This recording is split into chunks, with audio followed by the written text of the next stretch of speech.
Goeiemôre Radio Fynbos luisteraars. Vanoggend wil ek vir jou die woord bring uit die gedeelte uit van Job wat vir ons baie keer onverstaanbaar is.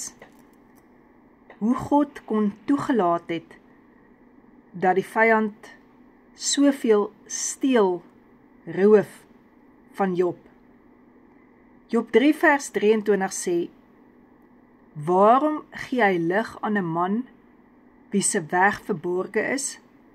'n man wat deur God aan alle kante ingesluit is. En as jy kyk daar Job 1 waar die vyand Satan voor God kom staan, dan sê hy ook, hy is bewus daarvan dat God Job van alle kante af insluit.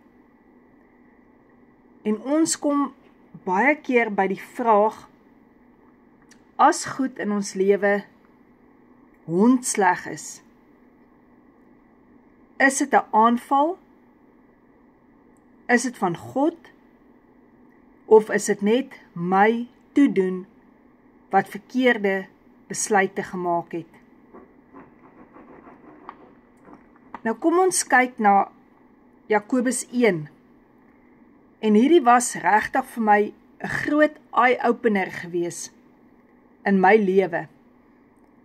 Hy kom en hy sê, ag dit 'n loutere vreugde, my broers, wanneer julle in allerhande versoekinge val.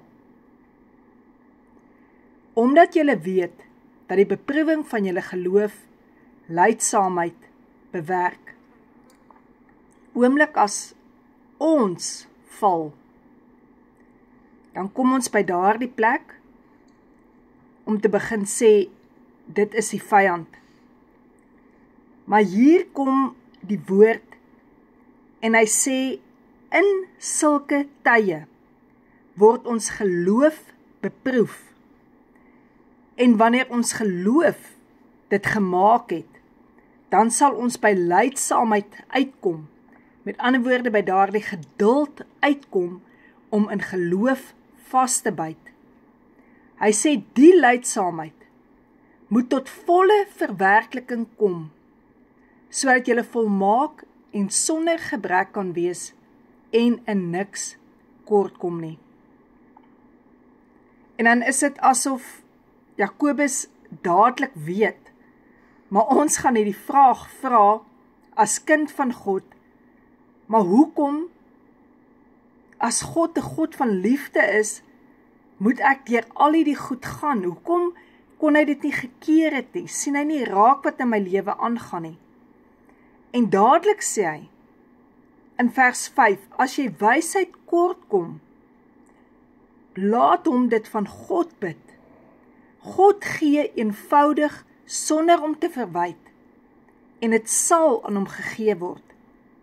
Dan gaan hy verder, en hy weet absoluut wat in ons gebedslewe aangaan. Hy sê, maar hy moet in die geloof bid, sonder om te twyfel, want hy wat twyfel, is soos 'n golf van die see wat deur die wind gedrywe en voortgesweep word. Die mens moenie dink dat hy iets van die Here sal ontvang nie. Ons wat hier by die see bly, kan dadelik sien hoe golwe 'n bootjie heen en weer kan ruk. En dit is wat hy kom en hy vir ons wil sê.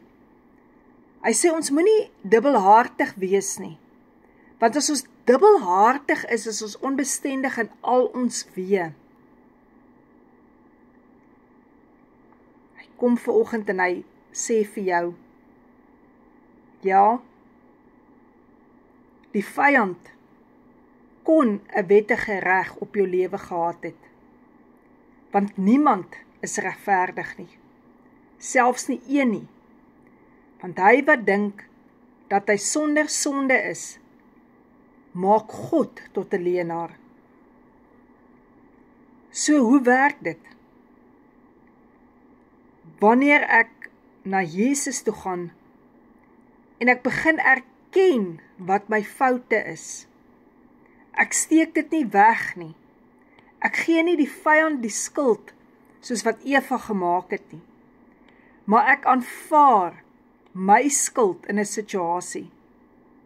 En ek kom onder die bloed van Jesus en ek vra, Here, vergewe my. Ek neem die bloed van Jesus en ek sê, vergewe my. Dan plaas die Here my in 'n situasie, asof ek nog nooit hierdie sonde gedoen het nie. En dan is my deel, ek moet dit glo, ek moet dit my eie maak, ek moenie meer leef in die denke van daardie ou mens nie, want anders sal ek wees soos 'n golf van die see wat heen en weer geruk word. En ek moet besef dat alles wat ek in my lewe deurgegaan het, my geloof eintlik sterker gemaak het. Hoe kon dit my sterker gemaak het? Want ek het besef hoe afhanklik ek van die Here is, dat ek niks op my eie kan doen as God my nie help nie. En dat ek kom by daardie plek om te besef, maar ek kan wonde hê oor mense my seer gemaak het, al het ek hulle vergewe, kan ek die wonde hê. Al het ek hulle vrygespreek, kan ek nog wonde hê. Kan daardie goed nog 'n krankheid en 'n swakheid en 'n siekte by my veroorsaak wat uit my siel uit is. Dit kan gebeur. En dat ek kom by daardie plek om dan te sê, maar Jesus, ek aanvaar u wonde in my lewe, want deur u wonde het daar vir my genesing gekom. En weet jy wat gebeur dan? Dan word daardie wat ek van gepraat het in die begin, wat Job sê, kom gee jy lig aan 'n man wie se weg verborge is, 'n man wat deur God aan alle kante ingesluit is. Dan begin ek die woord kry as lamp vir my voet, as lig vir my pad, en die bloed van Jesus en die liggaam van Jesus begin dan om my lewe raak, soos 'n hedge, soos 'n heining, waar hy my omsluit van alle kante, dat ek kan weet, in hom is ek geborge en is ek gebere in Jesus Christus en Jesus se woord in my, en hy is die woord, en dan weet ek sal nie meer soos 'n golf wees, wat heen en weer geruk word nie. Ek sal nie aanhou om mense die skuld vir my lewe te gee nie, of die vyand, of God nie. Ek sal glo, hy omsluit my van alle kante.